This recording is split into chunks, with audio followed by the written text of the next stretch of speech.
मोदी से भी तगड़ा है योगी का स्ट्राइक रेट। बंगाल से आए आंकड़ों ने मोदी को भी हैरान कर दिया। अब योगी ने दिया आशीर्वाद, बना दिया दूसरे योगी को मुख्यमंत्री। कौन है योगी का खास जो बनेगा बंगाल का बॉस? ममता बनर्जी से ज्यादा करता है नफरत, योगी की तरह काम करने की खाई है कसम। मोदी ने कहा ठीक है। बंगाल में योगी आदित्यनाथ ने तो गर्दा उड़ा दिया।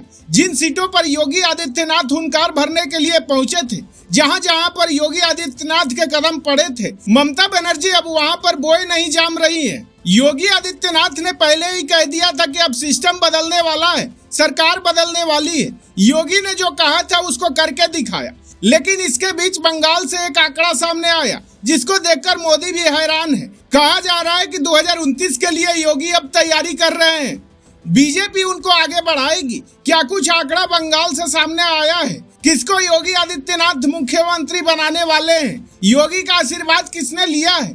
चलिए आपको पूरी खबर बताते हैं। देखिए, जो बात अभी तक चर्चा में थी अब वो आंकड़ों में बदल चुकी है।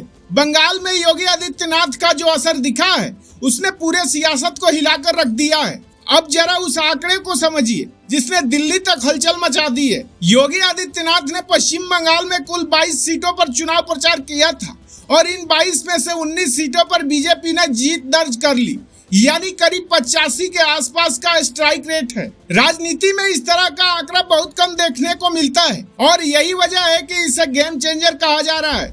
जिन सीटों पर योगी ने रैली की वहां बीजेपी उम्मीदवारों ने बड़ी जीत हासिल की। इतना ही नहीं, ऐसी कई सीट है जहां बीजेपी ने जबरदस्त बढ़त बनाई। अब जरा बड़ी तस्वीर देखिए। पश्चिम बंगाल विधानसभा चुनाव में बीजेपी ने ऐतिहासिक प्रदर्शन करते हुए 200 से ज्यादा सीटें जीतकर 2/3 बहुमत हासिल कर लिया। 15 साल से चल रही सत्ता की पकड़ ढीली पड़ गई और सियासी समीकरण पूरी तरह बदल गए। और इसी पूरी कहानी में योगी आदित्यनाथ का रोल बेहद अहम माना जा रहा है। अब सवाल यही है कि आखिर योगी आदित्यनाथ ने ऐसा क्या किया कि कहानी पलट गई। दरअसल योगी ने अपनी रैलियों से सीधे उन मुद्दों की बात की जो जनता के दिलों से जुड़े थे।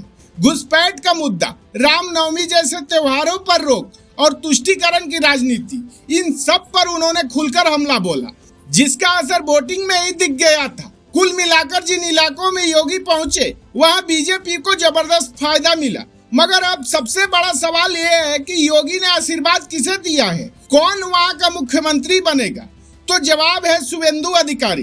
क्रांति की रैली का वो वीडियो आपको याद है जब शुभेंदु अधिकारी ने मंच पर ही योगी आदित्यनाथ को दंडवत प्रणाम किया था। सिर्फ इतना ही नहीं, उन्होंने उन्हें भगवा पटका पहनाकर सम्मान भी दिया था।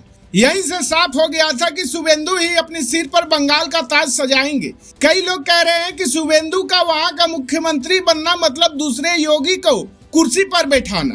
देखिए, जिस तरह योगी आदित्यनाथ को हिंदुत्व का मजबूत चेहरा माना जाता है, उसी तरह शुभेंदु अधिकारी ने भी खुद को उसी लाइन पर चलाया है। इतना ही नहीं, उन्होंने अपनी जीत को खुलकर हिंदुत्व की जीत बताया, जो दिखाता है कि वो योगी मॉडल पर काम करने के लिए तैयार है।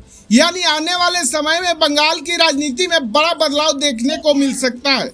अब सबसे बड़ा सवाल यही है, क्या शुभेंदु अधिकारी सच में बंगाल के दूसरे योगी बन पाएंगे? क्या ममता बनर्जी के लिए वो सबसे बड़ी चुनौती बनेंगे?